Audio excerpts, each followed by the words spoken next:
November 25, 2011. Black Friday. Across the United States, doors crack open before dawn, and thousands of shoppers flood the aisles in a frantic rush for heavily discounted electronics and apparel. The retail logic on this day is universally understood. Scream for attention, slash prices to the absolute floor, and push as much volume out the door as physically possible. Then, readers opening their copy of the New York Times found a stark, full-page advertisement cutting through the noise.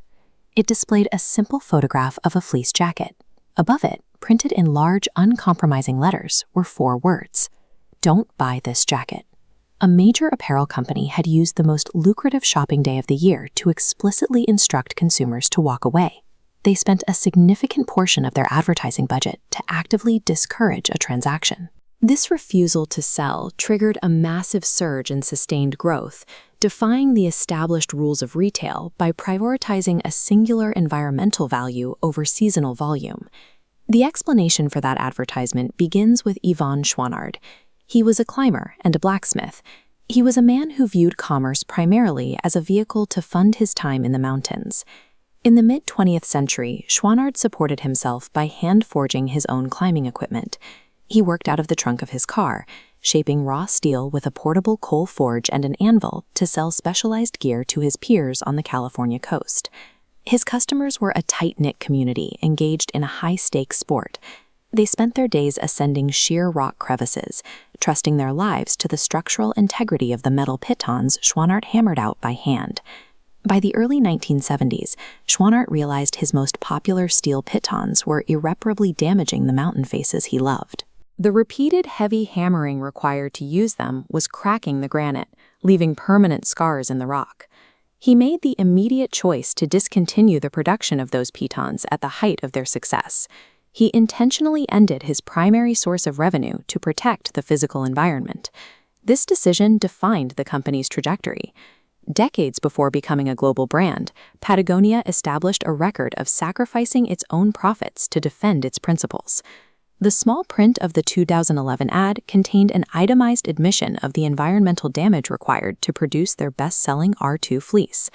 It detailed the thousands of liters of fresh water consumed, the pounds of carbon dioxide emitted, and the physical waste left behind in the manufacturing process for a single garment. Through their Common Threads initiative, Patagonia argued that even with responsible manufacturing, the footprint remains substantial. Every product costs the planet something, which means the only purchase that has zero impact is the one a consumer decides not to make. While other brands eventually tried to adopt similar transparent messaging, they often faced backlash for lacking the internal systems to support their claims. Patagonia had built a physical infrastructure to back their words. They operated massive repair centers where technicians at sewing machines provided free garment fixes, supported by a lifetime guarantee designed to keep their clothing out of landfills. They also maintained long-term financial commitments, such as the 1% for the Planet Pledge, diverting a portion of every sale to environmental organizations for years before the ad ever ran. The Black Friday advertisement succeeded because it reflected 30 years of quiet operational work. It was the public summary of an existing system. This line chart tracks Patagonia's annual revenue following that campaign. Instead of a decline, the company's revenue grew by roughly 30% in a single year, and it continued to double in size over the following decade.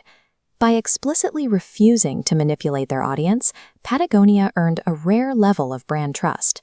They recruited lifelong believers who chose the company's philosophy over a one-time discount. The final proof that this was a core conviction arrived in 2022. Chouinard transferred total ownership of the multi-billion-dollar company to a trust and a nonprofit organization.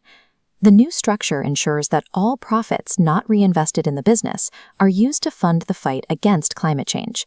Chouinard gave his retail empire a way to the earth, ensuring every dollar of future profit would protect the environment he had built his life around.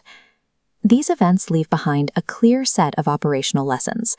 The first is that a company's values only function as a strategy if that company is willing to lose money to uphold them.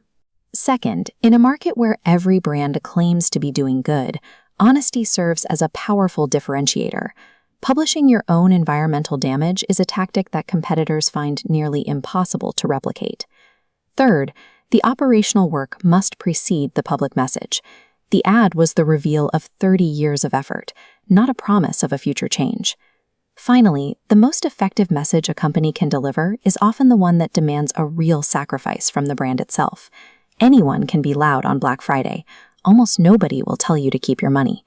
By rejecting the short-term mechanics of consumerism, the brand that worked hardest to limited sales created customer conviction that now defines its success.